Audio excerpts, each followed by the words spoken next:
નમસ્કાર, આપ જોઈ રહ્યા છો જીએસટી સમાચારોની સાથે હું છું ગાયત્રી। મહત્વપૂર્ણ સમાચારોથી શરૂઆત કરીએ તો જે સમાચાર સામે આવી રહ્યા છે, રેસલર વિનેશ ફોગાટે કુસ્તીમાંથી નિવૃત્તિ જાહેર કરી લીધી છે। તો વિનેશ ફોગાટે કુસ્તીમાંથી નિવૃત્તિ જાહેર કરી છે। ઓલિમ્પિક ડિસ્ક્વોલિફિકેશન બાદ કુસ્તીમાંથી સંન્યાસની જાહેરાત વિનેશ ફોગાટે કરી છે। તો વિનેશ ફોગાટે સોશિયલ મીડિયા પર પોસ્ટ મૂકી આ વાતની માહિતી આપી છે। આખરે अलविदा કરી દીધું છે। કુસ્તી 2001 થી 2024 દરમિયાન તેમને રમી છે। હું આપ સૌની ઋણી રહીશ તેવું વિનેશ ફોગાટ દ્વારા જણાવવામાં આવ્યું છે। તો વિનેશ ફોગાટે કોર્ટ ઓફ આર્બિટ્રેશન ફોર સ્પોર્ટ્સમાં અપીલ કરી છે અને પોતાની ઇવેન્ટ માટે સિલ્વર મેડલ આપવાની અપીલ કરી છે। તો રેસલર વિનેશ ફોગાટે કુસ્તીમાંથી નિવૃત્તિની જાહેર કરી છે। ઓલિમ્પિક ડિસ્ક્વોલિફિકેશન બાદ કુસ્તીમાંથી સંન્યાસની જાહેરાત કરી દેવામાં આવી છે। વિનેશ ફોગાટ દ્વારા આ મહત્વનું પગલું ભરવામાં આવ્યું છે। આખરે સોશિયલ મીડિયા પર પોસ્ટ મૂકી આ વાતની માહિતી આપી છે અને અલવિદા કુસ્તી 2021 થી 2024 દરમિયાન તેમને કુસ્તી રમી હતી અને હવે 24 વર્ષ બાદ કુસ્તીમાંથી સંન્યાસની જાહેરાત કરી છે।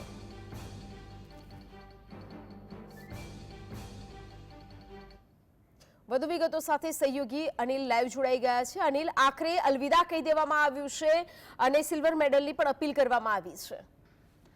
ગાયત્રી, જે રીતે સમગ્ર ઘટનાક્રમ થયું 2 દિવસની અંદર, સ્વાભાવિક છે એક તરફ એમ લાગતું હતું કે દેશને ગોલ્ડ મેડલ અપાવશે આ ખેલાડી, અને પછી અચાનક જે ઘટનાક્રમ થયું અને 100 ગ્રામ માટે જે રીતે ડિસ્ક્વોલિફાઈ થયા અને કાલે જે રીતે સરકારનું જે કઈ રવૈયો રહ્યો કે જે એને વલણ રહ્યું, એનાથી એ લાગે છે કે જરૂરથી એને લાગ્યું કે હવે એની પાસે આગામી કોઈ ચાન્સ નથી। અને જ્યારે એણે અપીલ કરી હતી પહેલાં તો ઓલિમ્પિક સંઘને ત્યાં કે કમસે કમ જે તેણે સેમિફાઇનલ જીતી છે એમાં તેને એને અને એને જેના સામે ખેલાડી હતા બંનેને તમે સંયુક્ત રીતે સિલ્વર મેડલ આપો, પણ એ જ્યારે વાત એની નકારી કાઢવામાં આવી પછી એણે આર્બિટ્રેશન જે કોર્ટ છે ઓલિમ્પિકનો એની અંદર અપીલ કરી। હવે એ અપીલનો નિર્ણય કદાચ આજ બપોર સુધી આવે, પણ તેની પહેલાં જ અપીલ નિર્ણય આવી તેની પહેલાં જ તેણે આ જાણકારી પોતાના એક્સ હેન્ડલ ઉપરથી આપી અને પોતાના માતાને સંબોધીને એણે લખ્યું। ભાવુક અપીલ છે ખૂબ જ, કે હું જે છે એ હારી ગઈ છે અને કુસ્તી કદાચ જીતી ગઈ છે અને હવે હું આનાથી આગળ મારામાં હિંમત નથી રહી અને હું માનસિક રીતે અને શારીરિક રીતે પણ હવે તૂટી ગઈ છું। સવાલ એ નથી ગાયત્રી કે એણે શું થયું, એની સાથે સવાલ એ છે કે હવે એની સાથે જે રીતે તમામ એક્સ ઉપર અને તમામ સોશિયલ મીડિયા પ્લેટફોર્મ ઉપર એ તમામ ઘટનાઓ સામે આવવા લાગી છે। જ્યારે આપણા દેશનું નવા સંસદનું ઉદ્ઘાટન થતું હતું અને આ જ દીકરીઓ, એમાં સાક્ષી મલિક તો પહેલાં જ ભારત સરકારના જે આખું કેસ ચાલતું હતું બ્રિજભૂષણ શરણને લઈને એની સામે ઘટનાક્રમ થયો અને સાક્ષી મલિકે જે રીતે પોતાનું નિવૃત્તિ તો પહેલાં જ જાહેર કરી દીધી હતી, પણ વિનેશ ફોગાટને લઈને જે પ્રમાણે કાલે ખેલ મંત્રી એટલે કે મનસુખ માંડવિયાએ પોતાની વાત રજૂ કરી એ ખૂબ જ તમને લાગે આપત્તિજનક હોઈ શકે છે, અથવા તો કોઈ પણ સભ્ય વ્યક્તિ કે મંત્રી આ વાત ન કરી શકે।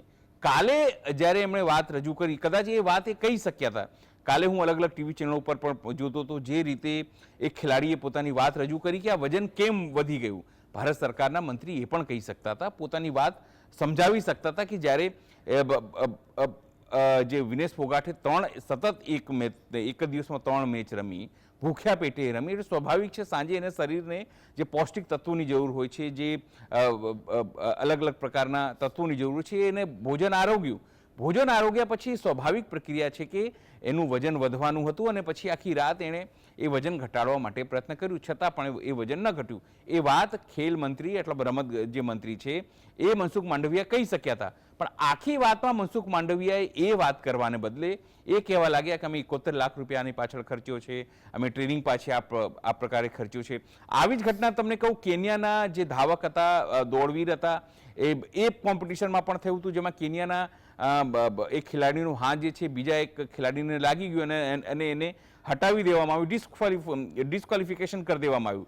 પછી કેનિયાએ જ્યારે વિરોધ દર્શાવ્યો અને ત્યાં સુધી એણે વાત કરી દીધી કે જો તમે આવી રીતે ખોટી રીતે કરશો તો અમે બહિષ્કાર કરી દઈશું, ત્યાં જઈને એના ખેલાડીને બ્રોન્ઝ મેડલ આપવામાં આવ્યું હતું. ભારત સરકારે એવું કોઈ પણ સ્ટેન્ડ જે છે તે નથી લીધું અથવા પોતાનો વિરોધ નથી જતાવ્યો. વિનેશ ફોગાટે અથવા તો ત્યાંની જે પોતાની ટીમ હતી એ ટીમે ત્યાં જાતે જઈને તમામ વસ્તુઓ કરી, પોતાની વાત મૂકી. પણ ખેલ મહાસંઘ, તમને કહી, જે ઓલિમ્પિકના નિયમો ખૂબ કડક છે, નાની નાની વસ્તુનું ખૂબ જ ધ્યાન આપવામાં આવે છે અને એટલા માટે જુઓ એના ઉપર આખા વિશ્વમાં સૌથી વધારે વિશ્વાસ પણ મૂકવામાં આવે છે. પણ જ્યારે આ તમામ ઘટનાક્રમ થયું, તમે જુઓ એની અંદર એક પછી એક કેમ તમામ જૂની વાતો યાદ આવવા માંડી. તમામ એ વાતો કે લોકો, કાલે હેડલાઇન હતી અનેક છાપાઓની કે જંતર મંતર ટુ પેરિસ. તમે સમજો કેવી ખીઝ હશે. અને જ્યારે સાક્ષી મલિક પોતાનું જે કોમેન્ટ્રી કરતી હતી જ્યારે સેમીફાઇનલની મેચ જીતી, ત્યારે એમણે એવું કીધું હતું, એક સુનાર કી 100 લુહાર કી, એક 100 સુનાર કી ઓર એક લુહાર કી.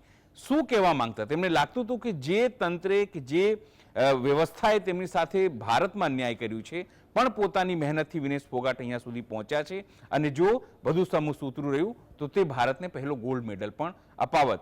એ તમામ વસ્તુ, એ તમામ ઘટનાક્રમ, કારણ કે હું નિષ્ણાત નથી, હું ક્યાંક ગાયત્રી રમતમાં મેં એવું કોઈ ભાગ નથી લીધું કે હું એને કોઈ નિષ્ણાત નથી, હું એના ઉપર કોઈ કોમેન્ટ કરી શકું, સાચું થયું, ખોટું થયું, ક્યાં ભૂમિકા થઈ. પણ જે વસ્તુ દેખાય છે, તમને લાગે છે કે સિસ્ટમ કેવી રીતે કામ કરે છે, સિસ્ટમ શું આ વસ્તુને નકારી, એ બધી વસ્તુઓને અટકાવી શકી હોત? શું જ્યારે તમે એવી ચર્ચા કરતા હોય કે એક દેશનો પ્રધાનમંત્રી યુક્રેન અને રશિયાનો જે છે એ યુદ્ધ રોકાવી શકે એવી ચર્ચા કરતા હોય ભાજપના લોકો કે એના સમર્થકો, તો શું એ વાતને લઈને શું પ્રધાનમંત્રી ત્યાં જઈને વાત નહોતા કરી શક્યા? ઓલિમ્પિક સંઘને વાત નહોતા કરો? તો એક જો નિયમો બધા માટે સરખા હોય, કદાચ એમની વાત નકારવામાં આવી જાત કે ભાઈ અમારા નિયમો આ પ્રકારના છે, પણ એક મેસેજ જાત કે ભારત સરકારે કે ખેલ મંત્રીએ કે વિદેશ મંત્રીએ કે તમામ લોકોએ આને લઈને ઇનિશિયેટિવ લીધું છે, પણ નિયમ કડક છે તો નિશ્ચિત છે કે આ પ્રમાણે કોઈ વાત માનવામાં નહીં આવે. પણ ઇનિશિયેટિવ લેવાનું જે વાત છે એ ક્યાંક આખી ઘટનાક્રમમાં દેખાય નહીં અને એટલા માટે જે વાતો ન થવી જોઈએ પ્રધાનમંત્રી માટે કે એમના સમર્થકો માટે, એ તમામ વસ્તુઓ થઈ રહી. કારણ કે ઇનિશિયેટિવનો અભાવ અથવા તો ભારત સરકાર તરફથી સીધી રીતે જે કોઈ સ્ટેન્ડ લેવાની જરૂર હતી એ સમય દરમિયાન લેવામાં આવી, જ્યારે કેનિયાએ પોતાના ખેલાડી માટે સ્ટેન્ડ લીધું. એટલા માટે આ કમ્પેરિઝન કરવામાં આવે છે. જો કેનિયા આ વસ્તુ કરી શકે, ત્યાંના રાજનયિકો આ વસ્તુ કરી શકે, ત્યાંના અધિકારીઓ આ વસ્તુ કરી શકે, તો પછી ભારતે કેમ ના કર્યું? છતાં પણ આજે તમામ સમર્થકોને આભાર માની વિનેશ ફોગાટે આ તમામ જે સંન્યાસ જાહેર કરી હતી, દેશ માટે આંચકા છે, એ તમામ દીકરીઓ માટે આંચકારૂપ ઘટના છે. જે વિનેશ ફોગાટને જે છે એ રોલ મોડલ માને છે અથવા એને જોઈને તે રેસલરમાં આવ્યા હશે અથવા વિચારતા હશે કે આ રીતે તેઓ આગળ વધીને ભવિષ્યમાં ભારત માટે ગોલ્ડ જીતશે, પણ એ તમામના સપના પણ વિનેશ ફોગાટના સંન્યાસની જાહેરાત સાથે તૂટી ગયા છે. ગાયત્રી. અનિલ જોડાઈ માહિતી આપવા બદલ આપ